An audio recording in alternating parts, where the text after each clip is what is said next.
মোহাম্মদ আকবরের ধর্মীয় নীতি তার যে বিশেষ বিশেষ দিকগুলো আছে, অর্থাৎ উল্লেখযোগ্য দিকসমূহ আমরা প্রথমে এক নজরে দেখার চেষ্টা করব। এছাড়াও তার যে ধর্মীয় নীতি ছিল এটিকে বলা হতো দিন-ই ইলাহি। নাম কি ছিল? দিন-ই ইলাহি। এই দিন-ই ইলাহির কিছু উল্লেখযোগ্য মূলনীতি ছিল। আমরা এগুলো এই বিষয়গুলোর উপরেও কিছুটা আলোকপাত করব। এবং দিন-ই ইলাহি সমসাময়িক কতটুকু প্রভাব রেখেছিল এই আকবরের শাসন ব্যবস্থায় এবং তার পুরো সাম্রাজ্যে, আমরা এটির মূল্যায়নের চেষ্টা করব।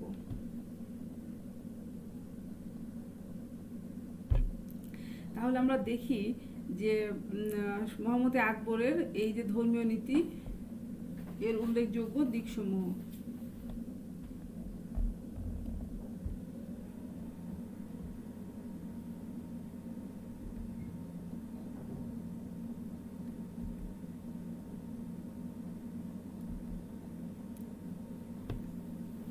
এই যে মোহাম্মদ আকবর ধর্মীয় নীতি প্রবর্তন করেছিলেন, তার পেছনে একটা প্রেক্ষাপট ছিল। আমরা প্রথমে সেটা সম্পর্কে একটু জানার চেষ্টা করি। মূলত ষোড়শ শতাব্দীতে পুরো বিশ্বব্যাপী ধর্মের একটা বলা হয় যে রেনেসাঁ যুগ, মানে শুধুমাত্র স্রষ্টার উপরে মানে বিশ্বাস আলোকে কোনো রাষ্ট্র পরিচালিত হতে পারে না, এরকম একটা মানে এরকম একটা বিষয় সেই সময় পুরো বিশ্বব্যাপী আমরা দেখতে পেয়েছি। তো আকবর নিজেও বিভিন্ন ধর্মের নিয়ে আলোচনা করতে করতে তার কাছে মনে হয়েছে শুধুমাত্র ইসলাম না, সব ধর্মের আলোকেই, সব ধর্মের জিস্টগুলো নিয়ে তিনি নিজের মতো একটা ধর্ম প্রবর্তন করবেন। মূলত আকবর যে পরিবেশে বড় হয়েছেন তাতে আমরা দেখতে পাই যে উনি একটা উদার ধর্মীয় পরিবেশে বেড়ে উঠেছিলেন। এর পেছনের প্রভাব ছিল মূলত তার মা হামিদা বানুর।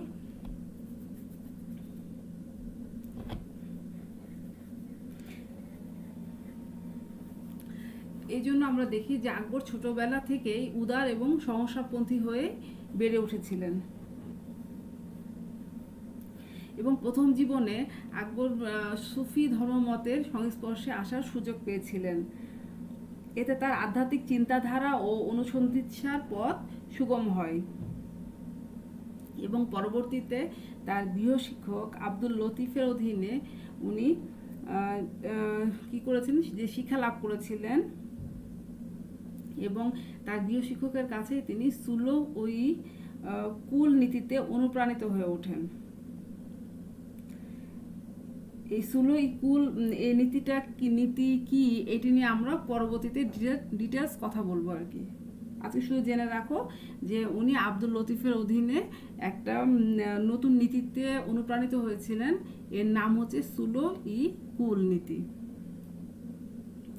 আমি এর আগেই বললাম যে ষোড়শ শতাব্দীতে, মানে যে সময় আকবরের আগমন ঘটেছিল, সেই সময় বিশ্বব্যাপী একটা ধর্মীয় নতুন পরিবেশ তৈরি হয়েছিল। এই পরিবেশের প্রভাব আকবরের সাম্রাজ্যেও দেখা দেয় এবং উনিও কি হয়েছিলেন, এই প্রভাবেই প্রভাবিত হয়েছিলেন। বলা হচ্ছে এই সময় জার্মানিতে মার্টিন লুথারের পোপের বিরুদ্ধে আন্দোলন এবং ভারতের কবির, নানক, চৈতন্য প্রমুখ ধর্ম যারা চর্চা করতেন তাদের ভক্তিবাদ আন্দোলন এবং সাম্যের বাণী আকবরকে বিশেষভাবে প্রভাবিত করেছিল। এবং আকবর সর্বদা এই মুসলিমদের দুটি সম্প্রদায়, একটা শিয়া এবং সুন্নি, এই দুই সম্প্রদায়ের মধ্যে সবসময় যে বিরোধ, এটিতে উনি কিছুটা বিরক্ত ছিলেন।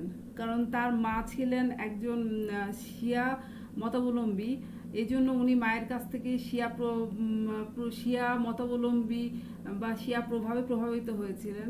আবার অন্যদিকে দেখা যাচ্ছে যে তার পিতা ছিলেন সুন্নি মতাবলম্বী। এই কারণে উনি শিয়া এবং সুন্নি এই দুই মতবাদ সম্পর্কে অনেক ভালো জানতেন এবং তাদের বিরোধগুলো নিয়েও ওনার জানা ছিল আর কি। তো এর ফলে সর্বদাই শিয়া এবং সুন্নির এই বিরোধ তাকে উনি কিছুটা মানে বিরক্তির উদ্রেক হয়েছিল। এই কারণে উনি এই একটা ধর্মের এক্সট্রিম যে বিষয় এটা থেকে বের হয়ে নিজের মতো করে একটা ধর্ম তৈরির চেষ্টা করেছিলেন। এছাড়াও আমরা আকবরের সময় দেখব যে মুঘল সাম্রাজ্য সবচেয়ে বেশি বিস্তৃতি লাভ করে। দেখা যাচ্ছে যে এর আগে বাবর এবং হুমায়ুনের সময় সাম্রাজ্য মূলত দিল্লি এবং এর আশেপাশেই মধ্যেই সীমাবদ্ধ ছিল। তা আকবর তার বিশাল এই সাম্রাজ্য পরিচালনা করতে গিয়ে তিনি যে রাজপুত নীতি গ্রহণ করেন এটা আমরা জানি। এবং তখন কি হয়েছিল, তিনি তার সাম্রাজ্যের মধ্যে ঐক্য প্রচেষ্টার একটা অংশ হিসেবে বিভিন্ন ধর্মের রমণীদের বিবাহ করেছিলেন। তো অনেক হিন্দু তার যে স্ত্রীরা ছিল তাদের ধর্মের দ্বারা তিনি অনুপ্রাণিত হন বা প্রভাবিত হন আমরা বলতে পারি। এর ফলেও কি হয়েছিল যে তিনি উদারপন্থী এবং ধর্ম সহিষ্ণু হয়ে ওঠেন এবং নতুন একটা ধর্ম তৈরির চেষ্টা করেন। এছাড়াও ফতেপুর সিক্রির ইবাদতখানায় হিন্দু, জৈন, জয়ন্তী, খ্রিস্টান, শিয়া, সুন্নি প্রভৃতি ধর্মশাস্ত্রবিদদের আলোচনা শ্রবণে আকবর বিভিন্ন ধর্মের সারসম্বন্ধ উপলব্ধি করতে পেরেছিলেন এবং ফলে তিনি একটি সর্বজনীন ধর্মীয় নীতিতে বিশ্বাসী হয়ে ওঠেন। ডক্টর ঈশ্বরী প্রসাদ বলছেন, আকবর ভারতে হিন্দু মুসলিমের মিলনে এক নীতি পরিবর্তন করতে চান যাতে দুই জাতির মিলনে এক নতুন জাতির উন্মেষ ঘটে।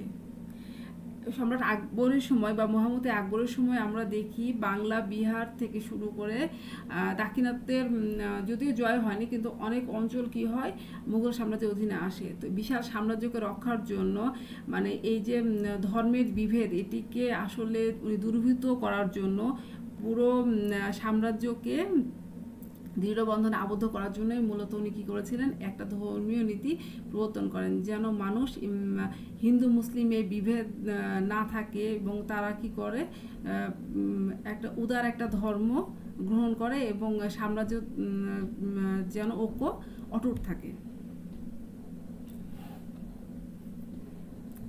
তো যাই হোক, তাহলে আমরা তো বুঝতেই পারলাম যে আকবর মূলত কোন কোন অবস্থার প্রেক্ষিতে তার এই নতুন ধর্মমত প্রবর্তন করেছিলেন। আমরা আগেই বললাম যে আকবরের এই নতুন ধর্মমতের নাম হচ্ছে দ্বীন-ই-ইলাহি।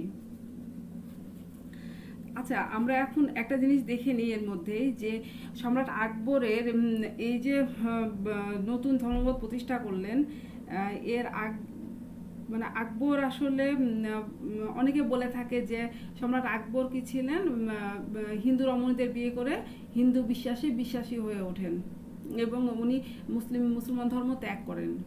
কিন্তু ইতিহাসের বিচারে এটি আসলে পুরোপুরি ঠিক না। বলা হচ্ছে 1556 থেকে 1574 খ্রিস্টাব্দ পর্যন্ত তিনি ছিলেন একজন সুন্নি মুসলমান।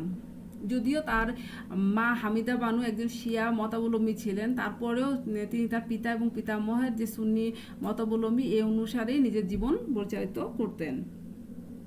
1575 থেকে 1581 খ্রিস্টাব্দ পর্যন্ত এই সময়ে আকবরের মনে এক নতুন ভাবান্তর ঘটে এবং 1579 খ্রিস্টাব্দে তিনি নতুন একটা ডিগ্রি জারি করেন এবং এর মাধ্যমে নিজেকে রাষ্ট্র ও ধর্মের সর্বোচ্চ স্থানে স্থাপন করেন এবং ইমাম-ই-আদিল খেতাব গ্রহণ করেন।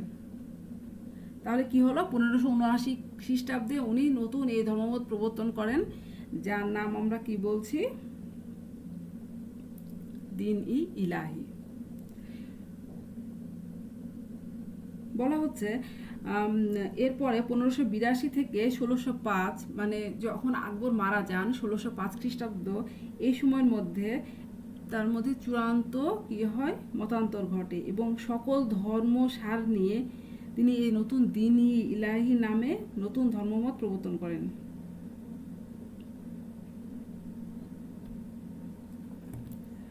1582 সালে আকবর সকল ধর্মের শান নিয়ে দ্বীন-ই ইলাহি নামে তার নতুন ধর্মমত ঘোষণা করেন। আকবরের উদ্দেশ্য ছিল একে একটি জাতীয় ধর্মে পরিণত করে সকল ধর্ম অসহিষ্ণুতা দূরীভূত করা।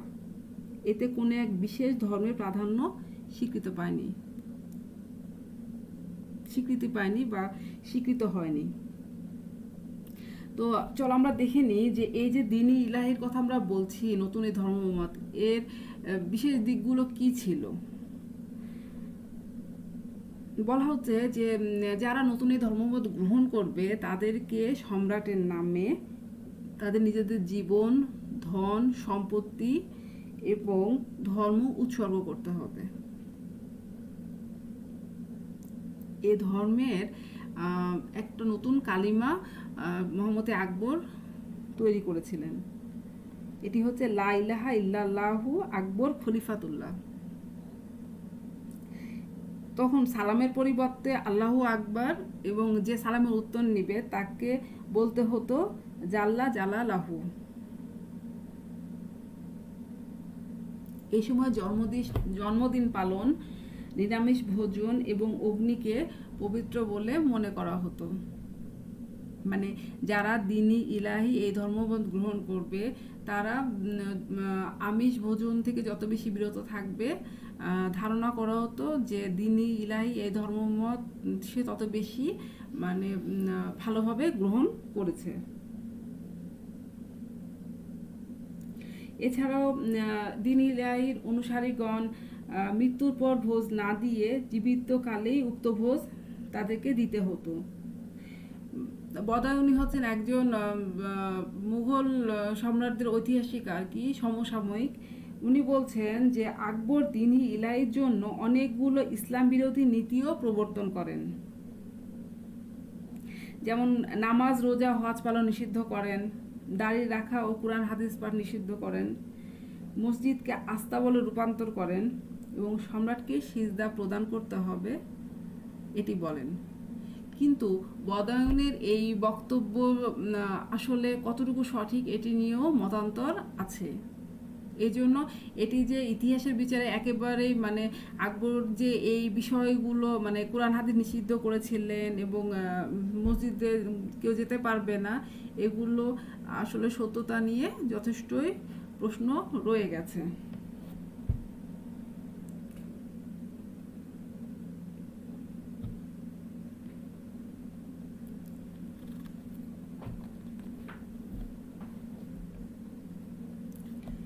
তাহলে আমরা জানলাম যে দ্বীন-ই ইলাহির মূলনীতিগুলো কি ছিল।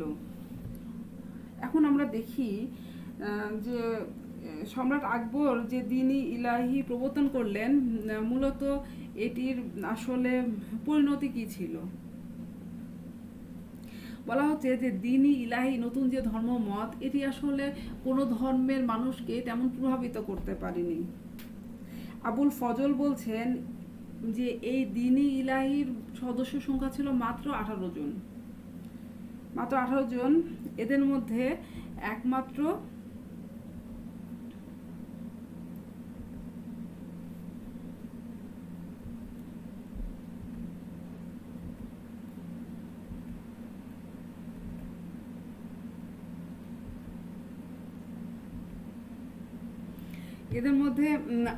একমাত্র বীরবল ছিলেন যিনি হিন্দু সম্প্রদায়ের, যিনি এ ধর্ম গ্রহণ করেন। এবং মুসলমানদের মধ্যে উল্লেখযোগ্য হলেন শেখ মোবারক, আবুল ফজল, ফৈজি, মির্জা জানি, আজিজ কোকা প্রমুখ। এবং আকবরের মৃত্যুর সঙ্গে সঙ্গে কি হয়, এই দ্বীন-ই ইলাহি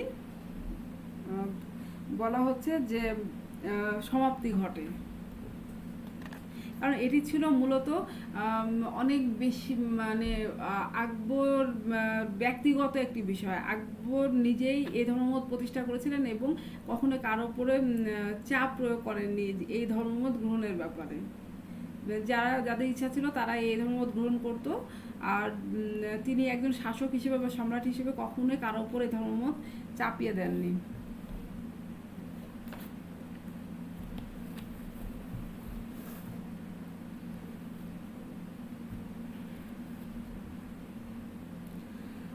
হচ্ছে যে সম্রাট আকবর কর্তৃক এই দিনী ইলাহি যে নতুন ধর্মমত, তারপর মন্তব্য করতে গিয়ে ঐতিহাসিকদের মধ্যেও মতানৈক্য পরিলক্ষিত হয়। ভি স্মিথ, উলসেহেক, মনসেরট এডওয়ার্ড প্রমুখ ঐতিহাসিক বলছেন যে আকবর 1582 সালে ইসলাম ধর্ম ত্যাগ করে দিনী ইলাহি নামক নতুন ধর্ম প্রবর্তন করেন। তবে ডুবেরিক ও বটেলহো নামক পর্যটকদের বলেন, তর্ক বিতর্ক সত্ত্বেও আকবর পূর্বের মতোই মুসলমান ছিলেন। এবং মুসলিম ঐতিহাসিকগণ বলেন, আকবর বিশ্বাসী ছিলেন কিন্তু ইসলামের অনুসারী ছিলেন না। বার্টুলির মতে এটি ছিল সুফি মত, দর্শন এবং একটি ধর্মীয় মতবাদ। ঐতিহাসিক শর্মা বলছেন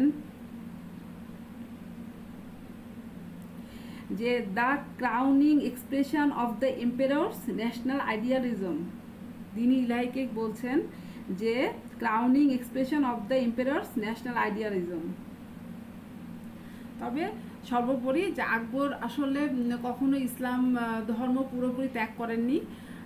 তিনি মুসলমান ছিলেন, একজন সুন্নি মুসলমান। তবে তিনি মূলত ধর্মীয় কারণে নয়, রাজনৈতিক উদ্দেশ্য, রাজনৈতিক তার যে উদ্দেশ্য এটিকে হাসিল করার জন্যই উনি কী করেছিলেন, এই ধর্মমত প্রতিষ্ঠা করেছিলেন। এবং আকবর আসলে ছিলেন একজন নামমাত্র মুসলমান এবং তিনি মুসলমান হিসেবেই মৃত্যুবরণ করেন। বলা হচ্ছে যে দিনী ইলাহি প্রচারের মূলেই ছিল রাজনৈতিক উদ্দেশ্য। আকবর ধর্মীয় কোনো প্রয়োজনের তাগিদে এই নতুন ধর্মমত প্রচার করেননি। ডক্টর হুসাইনি মন্তব্য করছেন যে রাজ্যের ভবিষ্যতের দিক দিয়ে আকবরের এই বিভ্রান্তিকর ধর্মনীতি অভ্রান্ত ছিল না। মানে আকবর মূলতই তার বিশাল যে সাম্রাজ্য, এই সাম্রাজ্যকে ঐক্যবদ্ধ করার জন্যই এই ধর্মীয় নীতি প্রবর্তন করেছিলেন, যেন ধর্মীয় বিদ্বেষ তার সাম্রাজ্যকে ঐক্যকে বাধাগ্রস্ত করতে না পারে। তো তাহলে আজকে আমরা দেখলাম যে সম্রাট আকবরের ধর্মীয় নীতির উদ্দেশ্য কী ছিল এবং এই যে ধর্মীয় নীতি উনি তৈরি করেছিলেন, এর পটভূমি মানে তৈরির পেছনে কোন কোন বিষয়গুলো কাজ করেছে এবং তিনি ধর্মনীতি তৈরি করেছেন তার মূল উদ্দেশ্য কী। তো আজকের মতো এই পর্যন্তই। তোমরা ভালো থাকো এবং আশা করি যে ক্লাসগুলো দেখবে এতে কিছুটা হলেও তোমরা উপকৃত হতে পারবে।